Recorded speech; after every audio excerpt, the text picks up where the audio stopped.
You're listening to the Jewel City Podcast.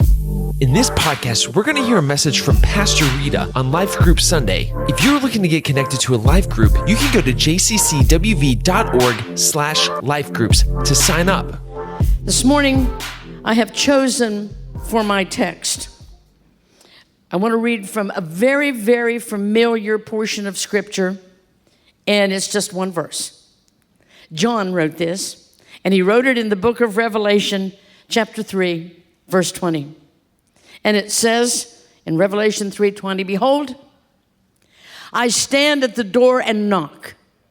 If any man hear my voice and open the door, I will come in to him and will sup with him, and he with me." The title of my message this morning is, "Somebody Answer the Door." He said, "Behold, I stand at the door and knock. And if any man hear my voice," and you know, that kind of dawned on me. Not only is he knocking, but he's saying something. What's he saying? He said, "I'm knocking at your door. And if any man hear my voice," is he calling your name? "Let me in."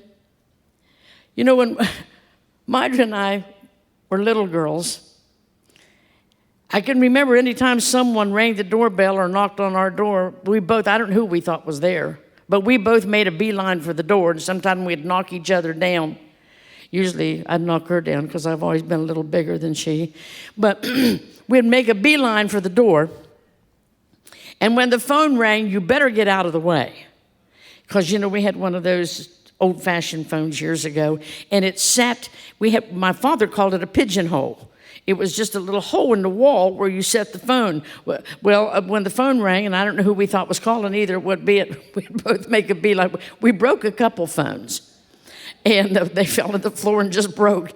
But I wish everyone would be as excited to open the door when Jesus Christ stands at your heart's door and knocks, and when he calls your name. From Genesis to Revelation, Jesus is always knocking. He's always wanting in. He always wants fellowship. Jesus, when he walked this earth, would even invite himself to your house.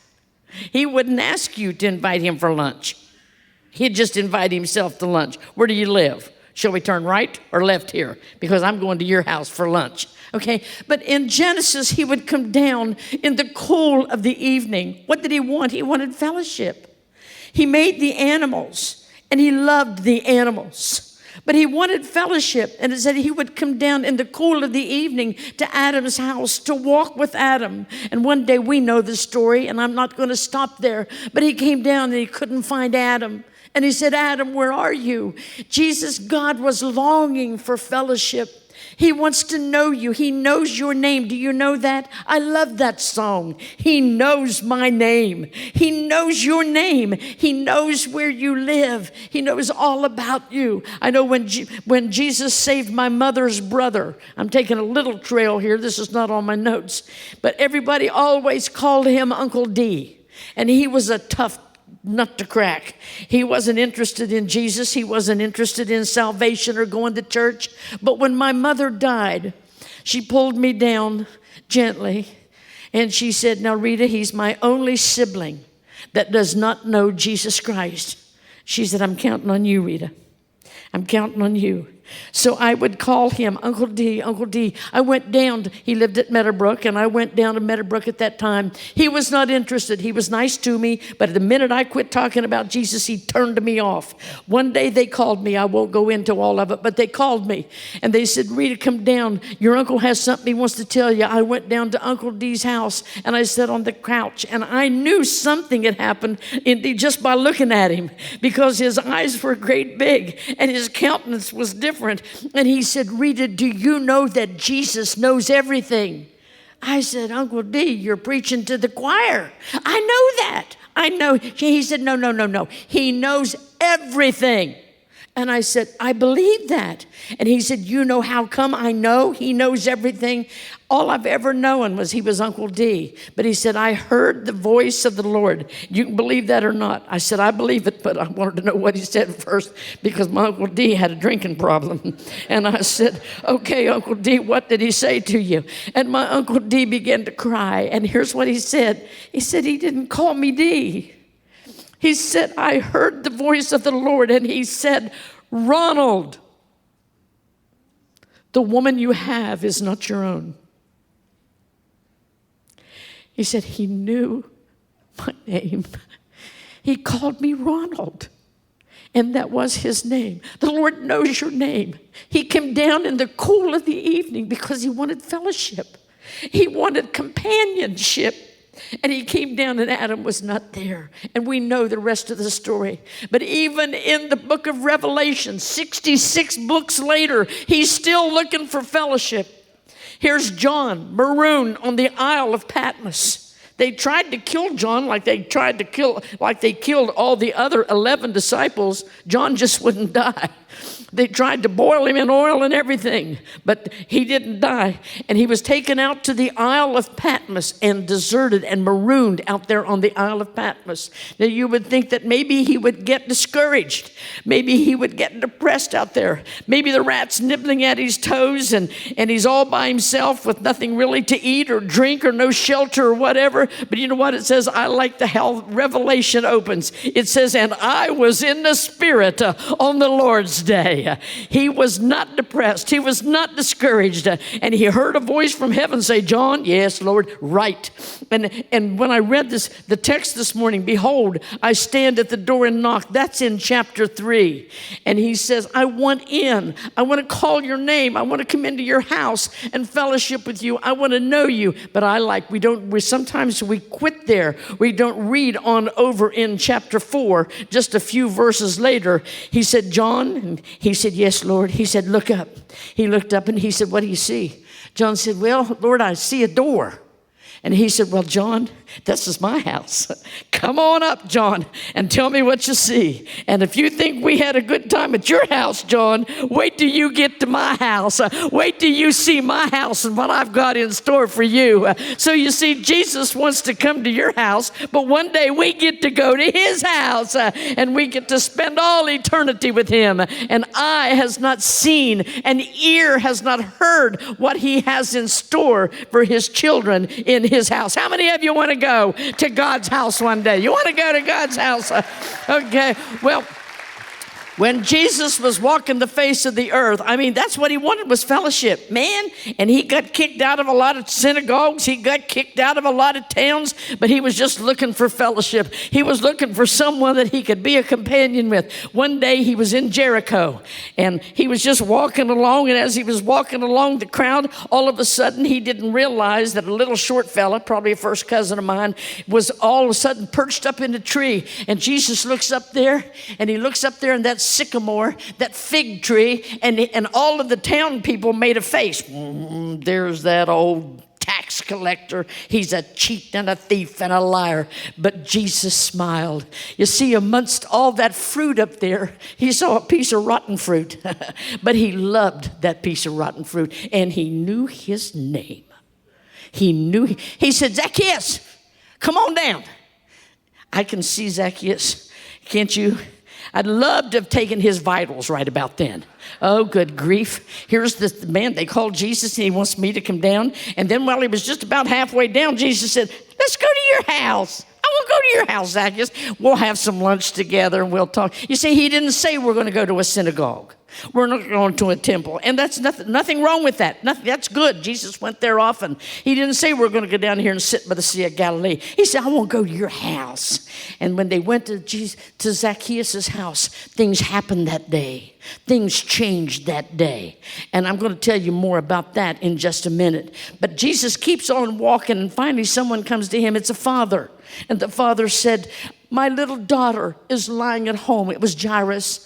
She's my only child. I don't have a son. I don't have another daughter. I've just got one child. She's 12 years old, and she's in trouble. She's sick. She can't breathe, and so forth. So Jesus said, okay, you know what he said? Where do you live? Jesus wanted to go to Jairus' house. Okay? You see, he loves to come to your house. He's standing at the door knocking. He would join a life group, I'm telling you. And so he wanted to go to Jairus' house. And so on their way to Jairus' house, a servant came and said to Jesus and Jairus, don't trouble him any further. Your daughter just died. Your daughter is dead. And it said, can you imagine the countenance of Jairus now? His head falls. All hope is gone. And all of a sudden, he feels a hand on his shoulder, and he looks up, and it's Jesus. And Jesus said, only believe, don't be afraid. I'm still here. We're still going. And they went on. And when they got there, most of us know the story, and I'm not camping here either. But they went into the room, and Jesus said, all of you unbelievers, out. If you don't believe, out. He said, Mom, Dad, Peter, James, John, you can stay. And he spoke to that young 12-year-old girl, and it said, and she sat up. And you know the first thing she said was what every 12-year-old says, I'm hungry. Okay, so Jesus stayed there that day. I mean, they had already hired the mourners. They had already hired the people there. They hired mourners to come and mourn for her. Maybe they were getting ready to figure out how they was going to pay for the undertaker, whatever. But Jesus came and changed the whole situation. I could go on and on. He went to Peter's house and healed Peter's mother-in-law and said she was laying there sick of a fever. And Jesus spoke to her. And you know the first thing she did when she got up? How many of you know what she did? She went in the kitchen and began to cook. Man, I love going. I'd go there too. I'm telling you, people like to eat back then just like they eat today. Okay, so he healed there in Peter's house. One of the times I was at Israel, I saw the remains of Peter's house. And I stood there and just gazed in amazement and awe and think of the miracles. Jesus was actually in the ruins of this house. Okay, and we know that he went to Mary, Martha, and Lazarus' house. We know that. And when he was there, he taught lessons. Can you imagine? No wonder Martha sometimes got a little bedraggled. She was in the kitchen cooking for 13 hungry men. Okay, she was in there and she had to change the linen and she had to get ready and cook and all these other things for all these men. But Jesus went to their house. I believe he put his feet up. Mary sat at his feet. He taught, he loved, he gave, he embraced. He did all of these things in the house. But I can say when he comes, I'm going to tell you this. Why is Jesus knocking at the door? Why doesn't he just open the door and come on in? Because sometimes in the scriptures he did invite himself. And I thought as I was preparing this message, he did not open the door for several reasons. Number one, he wants to be a welcome guest at your house. And I want him to know that at my house, 191-2 and 191-1, he is welcome in Sapphire Lane. He's welcome at my house. And so not only does he want to be a welcome guest, but the latch to the door, you notice the door has no latch. You have to open it from the inside. You have to open your own heart's door and let Jesus in. And another reason, I tried to find an appropriate picture and I couldn't, but another reason he can't open the door is he's got his arms full of gifts for you. What did he leave you, Zacchaeus? Turn to the book of Matthew and read what he left Zacchaeus. Zacchaeus said, today has salvation come to my house. Has salvation come to anybody's house in here? Has salvation come to your house? Can you say as Zacchaeus did, today salvation has come to my house? He stood on his porch and he waved goodbye to Jesus and he would say like Pastor did, I can pillow my head tonight. When I go to the market tomorrow, I can look people in the eye and say, I stole $25 from you. But Jesus came to my house and he turned things around. And tomorrow I'm going to bring $100. I'm going to give back fourfold what I stole from you. So you see, Jesus had a gift for Zacchaeus. He had the gift of salvation. He's got the gift of salvation for you today too. And he knows your name and he's knocking at your door and he's calling out your name. He's speaking to you and he wants to give you a gift. What did he leave you, Jairus? Oh, I'll tell you what he left me. He left me resurrection, life. He left me life. My little daughter was dead. But oh, when he left and waved goodbye to me, my little daughter was at the door waving goodbye to him too, eating a McDonald's hamburger. She was hungry. I'm telling you, whenever he comes to your house, he's going to leave you a gift, and he keeps on giving. He just keeps on giving and giving and giving and giving, and he will give you gifts. What did he leave Mary, Martha, and Lazarus? He left them teaching. He left them part of himself. They supported his ministry, and ultimately he left them a resurrection as well. He wants to open up your heart's door. He wants you to open it so he can come in. And in conclusion, I'm going to ask Carrie if she would come, and I'm going to ask Carrie if she would play while I do my conclusion. And my conclusion is going to be this. A couple weeks, I hope I can get through this. A couple weeks before Clarice passed away, she came to my office here at the church, and she gave me this puppet. And she said, Rita, I heard you tell a story once. The title of the story was Whosoever. And she said, you told a story, and she said, it blessed me so. And she said, I wanted you to have this puppet. And she said, I want you to learn to work with it. I think she thought that it moved. But it really doesn't move. It's connected to all of these strings. And the last time I saw her, I said, Clarice, this puppet really doesn't move. She said, that's okay. She said, a couple people wanted this puppet, but I want you to have it. And she said, I'm looking forward to the day when I can hear you tell the story, whosoever, once again, and display this puppet. She's not here physically, but maybe the Lord's going to let her look down. Clarice, if you're looking down, this is for you. Now, I want you to know that for 25 years, I was a children's pastor. I love those little dykes. I love them. When they come in and look at you, they can't lick their cowlick, got chocolate all over their face, hadn't brushed their teeth. I love them. I had a heart and still have a heart for children. And so I'm going to tell this story like I would tell the little kids, okay? So you be patient, and when you hear me say certain things, realize that I used to tell this to the little kids. I'll just insert right here.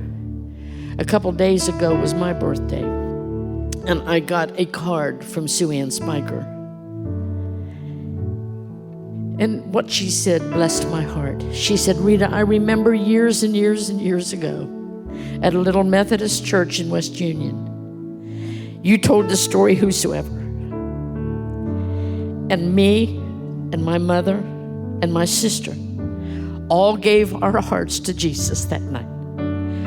I got saved, she said, at a little Methodist church in West Union when you told the story whosoever. And she said, our paths have crossed all these years. I went to church with them 25 years at Faith Fellowship, now Center Branch.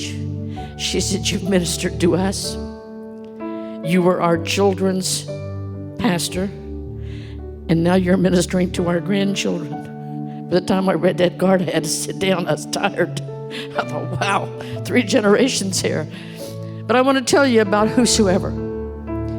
I tell the boys and girls now, whosoever, there was a little fella. He didn't have a name like you, Johnny or Tommy, or a common name. This little guy had a funny name, and you'll never guess what his name was.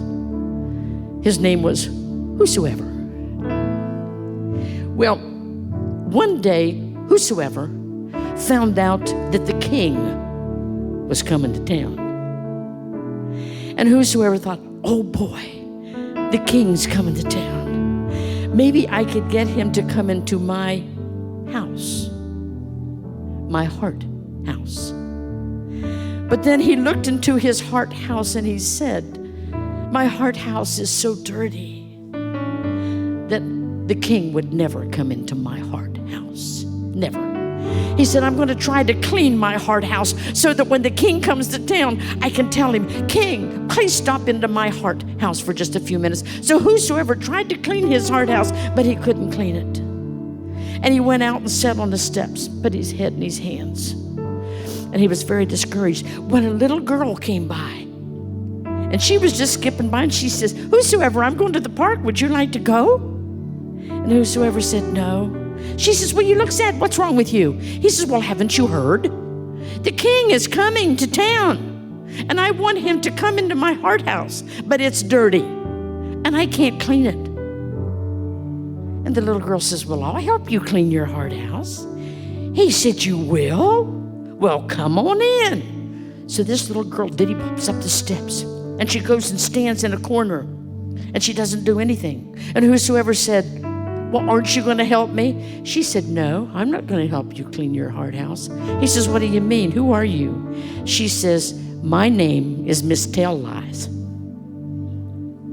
And now I'm in your heart too. Your heart was dirty anyway, and now you tell lies. He thought, oh, good grief. My heart was dirty to begin with. And now I tell lies.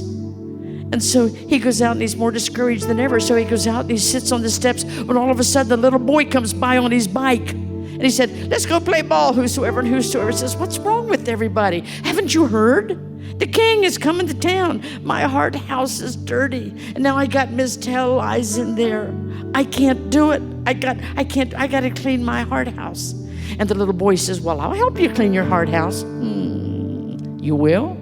Well, come on in. So the guy parked his bike and walked up the steps into whosoever's heart house. And when he got up there, he says, I'm not going to help you clean your heart house. And whosoever says, oh no, what's your name? He said, my name is Mr. Bad Habits. And now I live in your heart too. He said, oh no. And whosoever began to cry uncontrollably.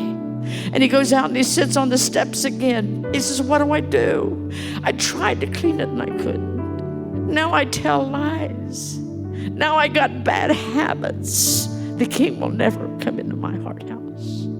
So whoever's sitting there with both heads, and all of a sudden another little guy comes by and says, whosoever, what's wrong? Well, he told him again, the king's coming, my heart house is dirty, I can't get it clean. He says, well, I can help you. And he said, nope. Can't take no more help. Not room for anything else in there. And he says, no. He said, stand up here, whosoever. Stand on your tiptoes. Look down there at the edge of the road. He said, see that church down there? Yeah. He said, well, right beside there, the pastor lives. You go down that street, knock on that door, and the pastor will answer, and you tell him that your heart house is dirty and that the king is coming, and you want the king to come into your heart house. Boy, whosoever, that was good news. And he ran down that road, the dust flying. He knocks on the door, and he looks up at the big, tall preacher. He said, are you the preacher of this church here? He said, yes. And he says, I got a question for you. The pastor says, well, come on in, little guy. And they gave him some milk and cookies. And he said, Pastor, my problem is my heart's dirty.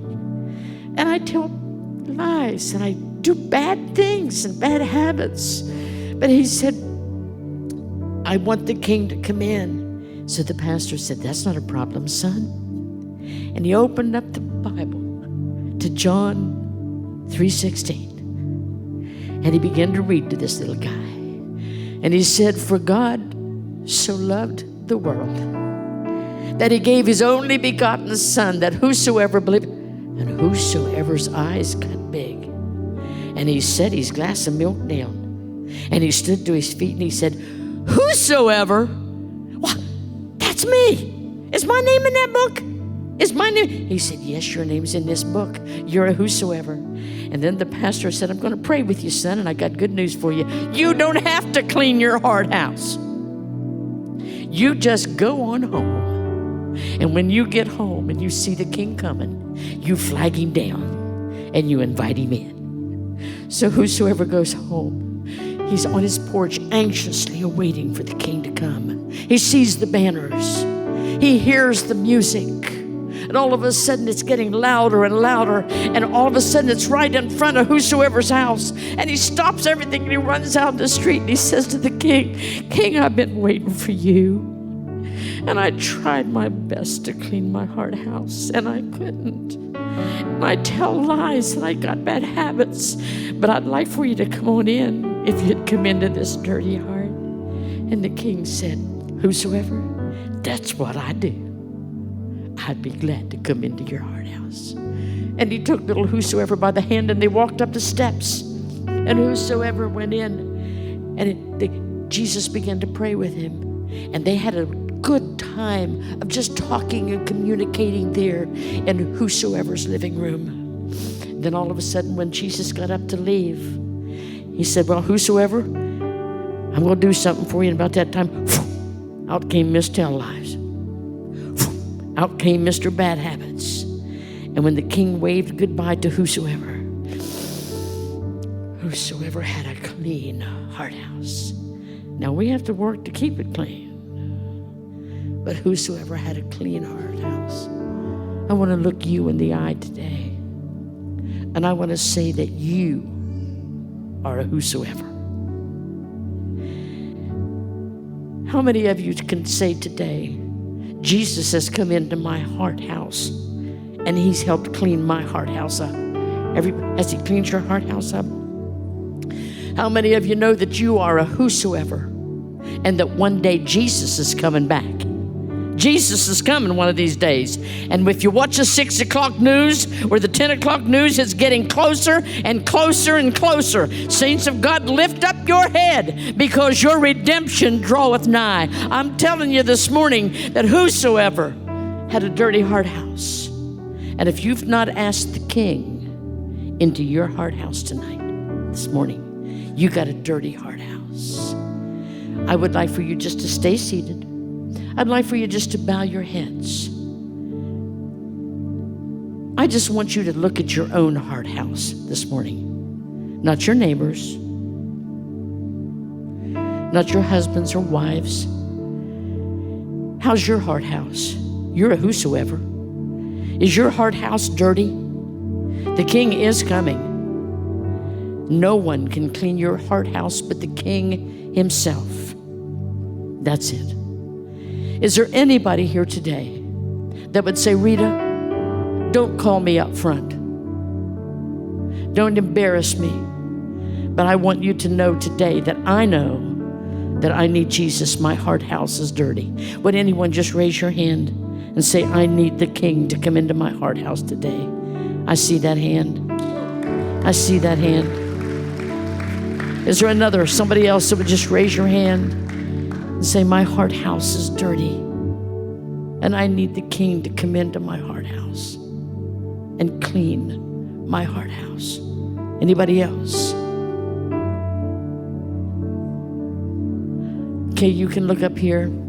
I want to thank you for your kind attention this morning. Thank you for listening to one of my hearts. I had a heart for children. I got a heart for life groups. Like I said, if you're just not sure about them, try them out. Just pick a group and go. Maybe that group's not suitable for you. You want to try another. Maybe you need the grief group or the widow group or the veterans group, or there's some out there with other subjects and topics. Join a life group. But I'm glad that there's a lot of whosoever's out there that one day King Jesus stepped into your house and cleaned your heart house. I'm going to dismiss my dream team now. I'm going to dismiss them so they can go back to the tables and be there when you get there. Remember, this is where the early church started, is in somebody's house. Jesus is always knocking. He's always trying to get in somebody's house. Thanks for listening to the Jewel City Podcast. And if you're interested in finding a life group, go to jccwv.org/lifegroups to find one. Coming up, October 31st through November 5th is our Autumn Revival with Isaac Carpenter, Pastor Darren Powell, and Pastor Dave Marsh. Don't miss this powerful encounter and revival here at Jewel City Church.